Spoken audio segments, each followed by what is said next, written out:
Good morning, everyone. So, first of all, I'm welcoming you all in class 7th, and this is your science class, and I'm your science teacher.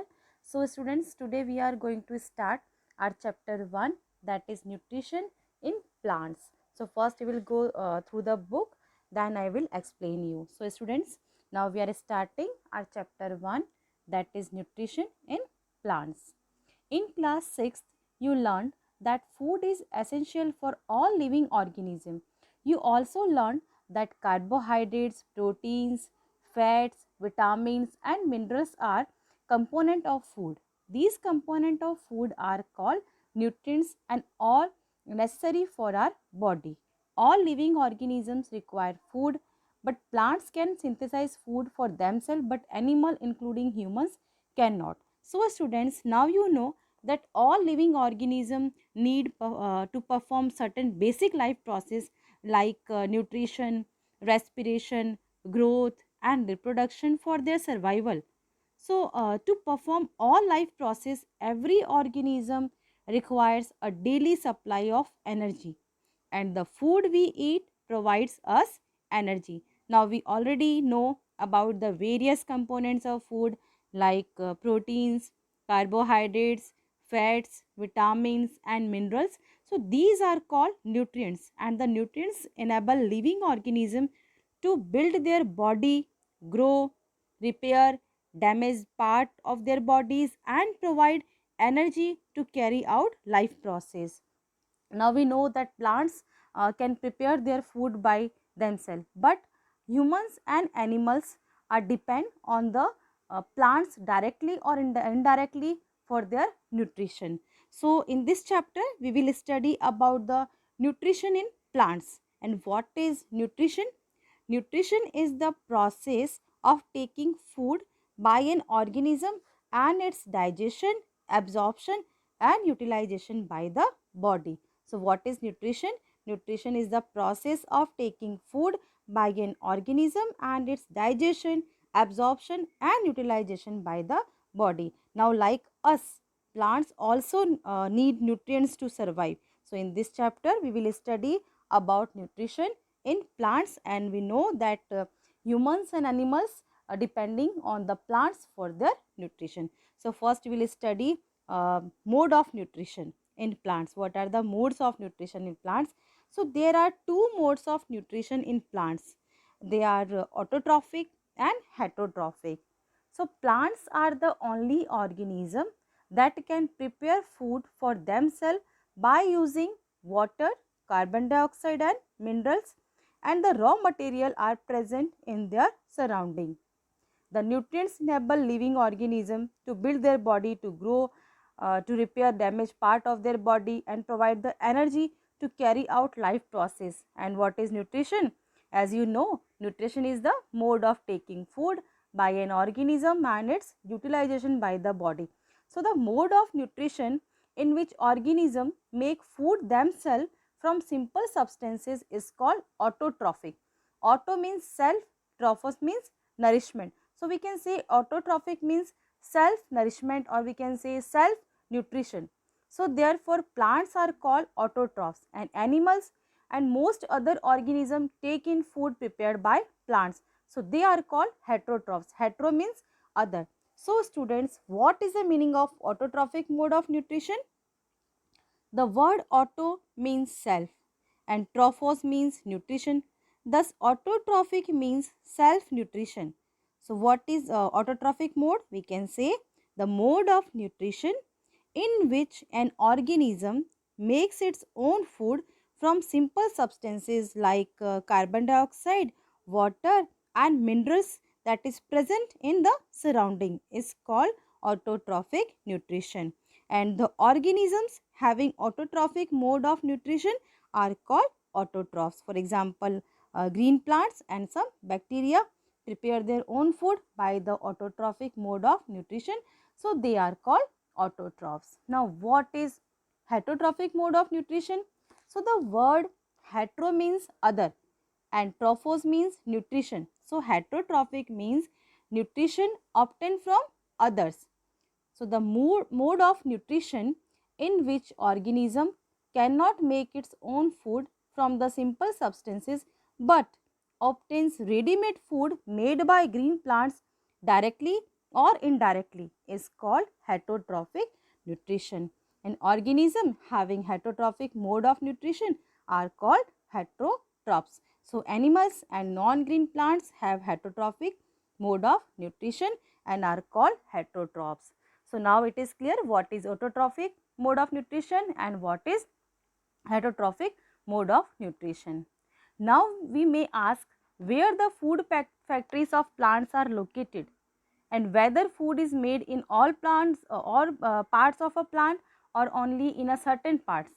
How do plants obtain the raw materials from the surrounding and how do they transport them to food factories of plants? So students, we know that food factory of the plant, which part is known as a food factory of the plant?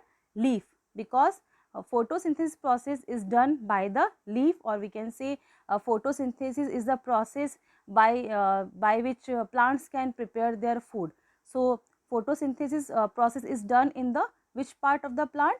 In the leaf. So leaf is known as the food factory of the plant. So now we will study about the photosynthesis process, or we can say food making process in plants.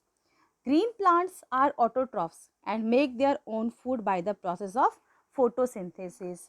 And the term photosynthesis was given by one scientist, that is his name is Charles, and he has given the term photosynthesis.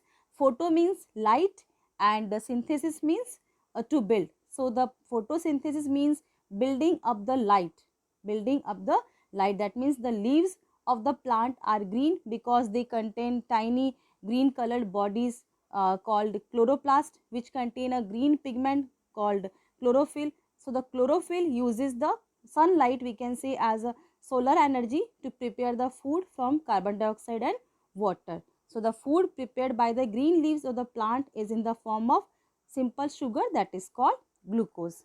So now we'll go through the book. Leaves are the food factories of plant. Therefore, all the raw material must reach the leaf. Water and minerals present in the soil are absorbed by the roots and transported to the leaves. Then carbon dioxide from air is taken in though the tiny pores present on the surface of leaves. These pores are surrounded by guard cell. Such pores are called stomata. So students, here I want to give you a small introduction about the cell. What is cell? Cell is the, we can say, building block of every living organism, or we can say a small unit of all living organism. As given in the figure 1.1, you can see figure 1.1, that is a diagram of cell. So you have seen that buildings are made up of bricks. Similarly, the bodies of living organisms are made of tiny units called cell, and cells can be seen only under the microscope because the size of the cell is very small. So it can be seen only under microscope. Some organisms are made of only one cell.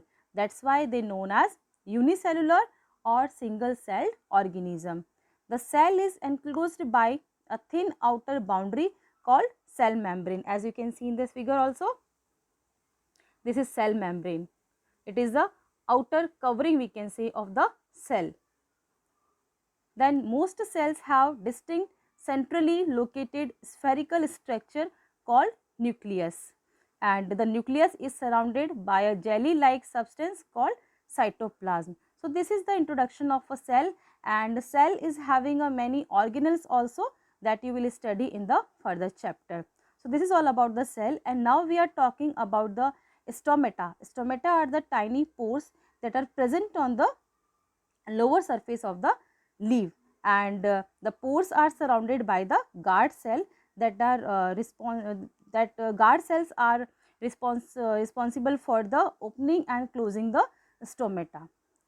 Water and minerals are transported to the leaf by the vessel which run like pipe throughout the root and the stem, the branches and the leaves. They form a continuous path or passage for the nutrients to reach the leaf. and they are called vessels. You will learn more about transport of material in plants in chapter 11. So students, this is the way how the material, we can say, or raw material transported to the leaf, and the leaves have a green pigment that is called chlorophyll.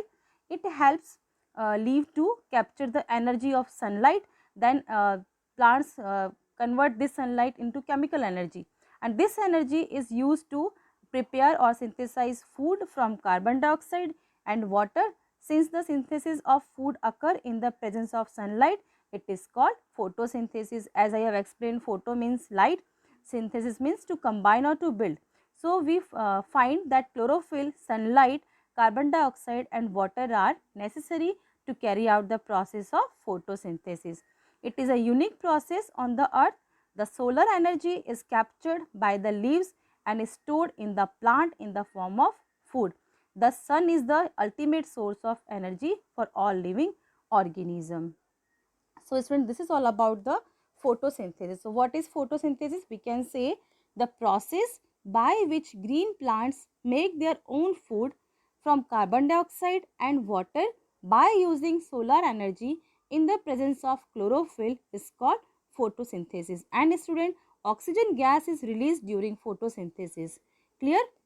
And how the raw material is transported, we can say that water and mineral absorbed by the roots of the plant from the soil. And what about the carbon dioxide?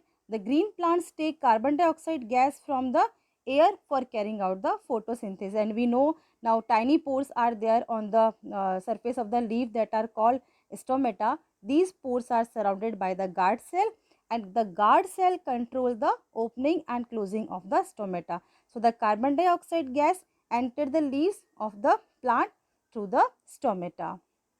Then what about chlorophyll? Chlorophyll is a green pigment that is present in the, we can say, leaf as a chloroplast, and the green color of the plants is the presence of chlorophyll is help in the, or we can say, trap the solar energy, and the energy is used to synthesize food from carbon dioxide and water during the process of photosynthesis. So, this is all about the photosynthesis, and now we know that these plants have a thick and fleshy green stem which carry out the process of photosynthesis to make their food. Now, this is all about the photosynthesis. So, students, can you imagine life on the earth in the absence of photosynthesis? In the absence of photosynthesis, there would not be any food. The survival of almost all living organisms directly or indirectly depends upon the food made by the plants. Besides oxygen, which is essential for the survival of all living organism, is produced during photosynthesis. As I said, in the process of photosynthesis, oxygen gas is released. So, we can say that in the absence of photosynthesis, life would be impossible on the earth. During photosynthesis, chlorophyll containing cells of leaf in the presence of sunlight use carbon dioxide and water to synthesize carbohydrate. So, the process can be represented in an equation like that: carbon dioxide plus water in the presence of sunlight and chlorophyll. And what is prepared after this process?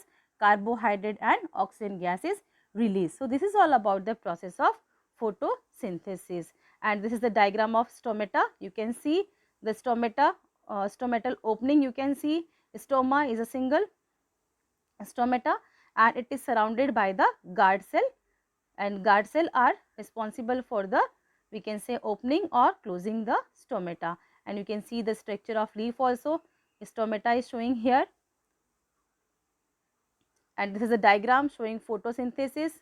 Now, we can see that green leaf can capture the light energy, and in the presence of sunlight and chlorophyll, they use carbon dioxide and water and convert it into carbohydrate, and oxygen is released. So, during the process, oxygen is released, and the presence of starch in the leaves indicate the occurrence of photosynthesis. Starch is also carbohydrate because plants store their food as a starch. So, this is all about the photosynthesis. Now, today we will study this much only. So, thank you student, and have a nice day.